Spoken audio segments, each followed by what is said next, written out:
Now to the troubling wave of anti-Semitism and pro-Hamas activism sweeping our most elite college campuses here at home following Hamas's brutal terror attack on Israel.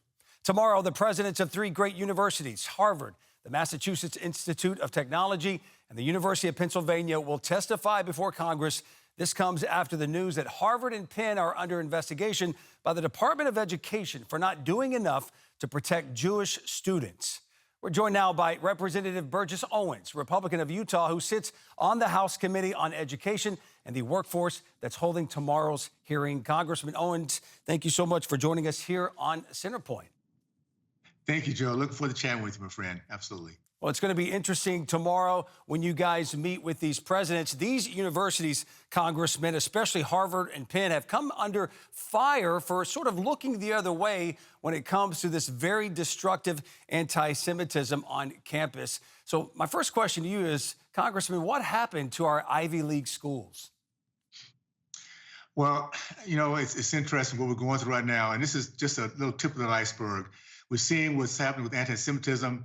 We saw for the last couple of years what's happening with Antifa and with Black Lives Matter. It's all the same nexus. It's coming through a college that's been Marxified, called it Marxification of our education. It's the idea that decades ago we began to have more Marxists in as our teachers and administrators and professors, and they come out of our colleges not prepared to go to work, to build out their businesses, to build our country. They're coming out hating everybody, and including our country. So this has to change. And I'll say this, Joe, we're going to have some very good conversations.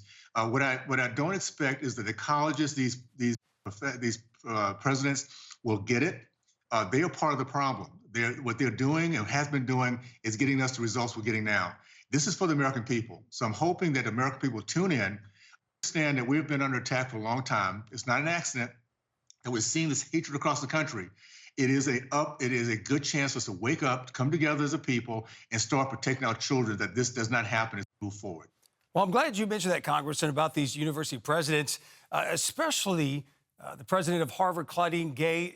They're all being criticized for their sort of milquetoast and feckless response denouncing Hamas's attacks. Why the hesitation in fiercely announcing Hamas? Because they represent what our kids are now coming out as. They represent anti-American, anti-capitalism, anti-blacks. They represent the divisiveness that we've been seeing over the last couple of years, and that's why these kids coming out of it are divisive. So they are the problem, and the only way we can deal with this, they run on power and they run on profits. What I'm so excited to see is my Jewish friends that have been putting money into these colleges, that have been investing themselves, thinking that that this degree will give them someplace, and they're coming out realizing it's a whole different ballgame.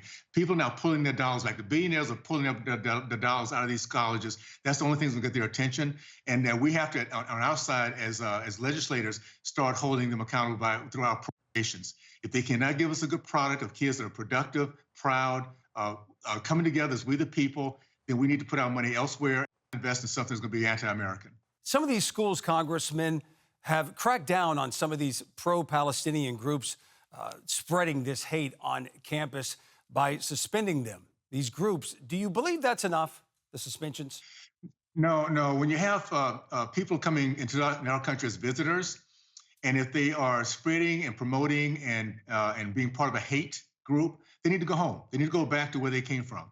The having here is we're bringing too many folks into our country that have no desire to assimilate. They have no desire to understand the American way, and they want to bring their way of thinking, their way of looking at each other.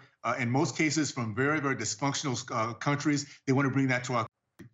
We are a country that believes in a culture of faith, freedom, free market education. That's where we've always been. We've fought for that, and that's why people want to come here to become Americans. If they come here not want to be Americans, but want to be whoever they are from whether country and have that country represented here, they need to go home. And I think that at the college level is where it starts showing accountability. Once people see they're being accountable for their actions and their thought process, I'm going to say hatred, then we will start seeing a whole lot less of that. By the way, anytime you see a demonstration where people are hiding their face, of course, that was COVID that began that process. It's now time to get people, if you want to demonstrate, show yourself. Be accountable. Don't hide. And in that regard, I think you'll have a lot more peaceful and more respectful conversations in this process. Congressman, 30 seconds or less. Let's say presidents of these universities are watching Centerpoint right now. What would you tell them when they ask you this question?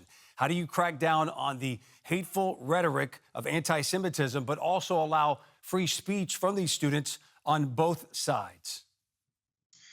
I would say this.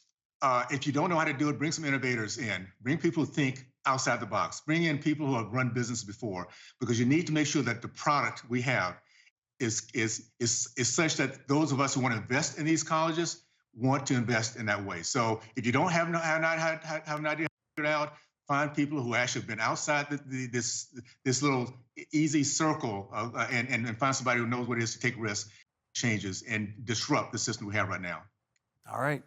Congressman Burgess Owens, we appreciate you joining us here regarding this very interesting topic here on Centerpoint. Thank you. Thank you, Joe. All the best, my friend. Merry Christmas, by the way. Have a good one. You too.